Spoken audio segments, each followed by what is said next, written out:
Welcome back, everyone. I'm Yossi Goslin, NBA salary cap expert, and in this video, I'm excited to get into the Dallas Mavericks, a team who I think should have a pretty straightforward offseason in which they bring back all their guys, and their biggest decision is what to do with Derrick Jones Jr. because he played himself into a huge contract this summer.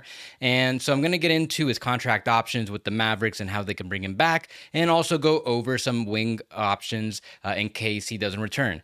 But before I get into it, please like and subscribe if you haven't already. So let's take a quick look at the Mavericks payroll so far heading into the offseason and see what their situation is like. So they already have a pretty high payroll, and they are projected to be slightly above the luxury tax line. They could easily get below it with a salary dump, maybe involving Tim Hardaway Jr., but if the roster is strong enough, I'm sure they'll be open to paying the tax, especially based on last season's result. Now, the other thing to keep in mind is that they are very close to that $178.7 million first apron amount. So two things to keep in mind.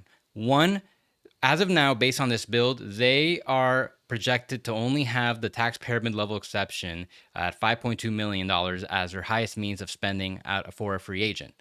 The other thing is that as long as they're pretty close to that amount, they might want to avoid taking in more salary in a trade than they're sending out. Because if they do, they wouldn't be able to exceed the $178.7 million amount for any reason for the rest of the season. And maybe around the trade deadline, you want that flexibility to exceed in case a trade opportunity comes along that requires you to do so. And the other thing to keep in mind as far as potential Mavericks trades is that they can trade up to 2 first-round picks, one in 2025 and 2031. So let's talk about Derrick Jones Jr. and how the Mavs can keep him. So as I mentioned earlier, that $5.2 million taxpayer mid-level exception is the highest means for spending that they can use to resign him under their current payroll structure.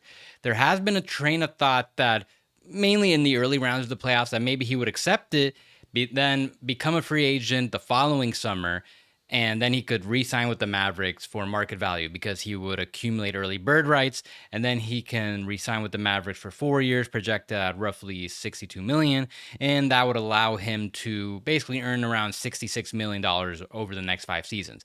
This is essentially what Bobby Portis did with the Bucks and Nick Batum did with the Clippers.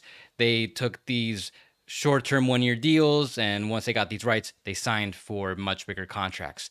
However, I find it extremely unlikely at this point, just based on how well Derrick Jones Jr. has played and how far the Mavs have progressed in the playoffs, that he's probably not going to want to do this. He's earned less than $30 million in his entire career so far, and I think that he probably wants to get as much money as he can possible this summer. The majority of offers for Derrick Jones Jr. from other teams will probably be in the non-taxpayer mid-level exception range. So it'll start at just under $13 million. It can go up to 4 years, and that would top out at roughly $55 million, which is nearly double Derrick Jones Jr.'s entire career earnings so far. Some teams I could see making him this level of offer include the Pacers, the Cavs, the Kings. They are all expected to have the full exception available to them.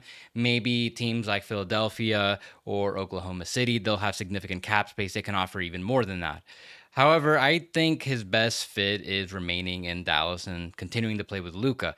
So the Mavs can open up this exception to keep him, though they would have to reduce a significant amount of payroll first. So the easiest way for the Mavs to unlock the exception to re-sign Derrick Jones Jr. with would be by salary dumping Tim Hardaway Jr., who is expiring and fell out of the Mavs rotation. So I think they're going to be looking to trade him anyways. So I cleared his $16.2 million salary, and they open up enough room below the $178.7 million first apron to use the entire amount to re-sign Derrick Jones Jr. Now they cannot exceed that $178.7 million amount for the rest of the season, but that's fine. They're able to field the rest of the roster and stay below it, and they still have some extra space in case they need to make some other moves later. Now, in case Derrick Jones Jr. doesn't return, they could also use that exception to try to pursue another replacement wing, maybe someone like Caleb Martin or Royce O'Neal, just to name a few. So let's say Derrick Jones Jr. doesn't return, either because a cap space team outbid the rest of the league for him, or the Mavs just don't want to pay him that much and decide to pursue a wing upgrade elsewhere. So they decide to trade Tim Hardaway Jr. for someone making between $15 to $22 million a year. Some candidates could include Bruce Brown, Dylan Brooks, DeAndre Hunter, Keldon Johnson, just a couple guys that the Mavs don't have to spend a ton of draft assets on. I think that because they only have 2 first round picks left to trade, ideally they'd want to spend the least amount of draft equity possible. One possibility I really like, however, is bringing back old Mav Dorian Finney-Smith, who has a $15 million salary, which isn't that much more than the mid-level exception that they could potentially use to re-sign Derrick Jones Jr. with. And since they're decreasing salary by swapping Tim Hardaway Jr. for Dorian Finney-Smith, they're not triggering the $178.7 million first apron, allowing them to exceed it later in the season if needed.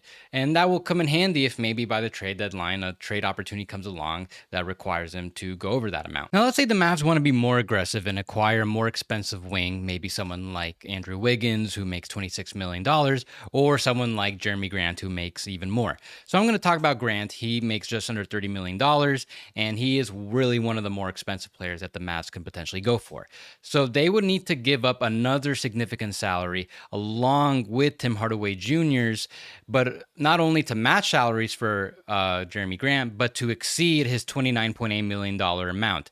That's because, like with the other scenario, they're going to need to be able to exceed the first apron to field the rest of the roster. So I sent out Tim Hardaway Jr., Josh Green, and AJ Lawson to just exceed Jeremy's salary.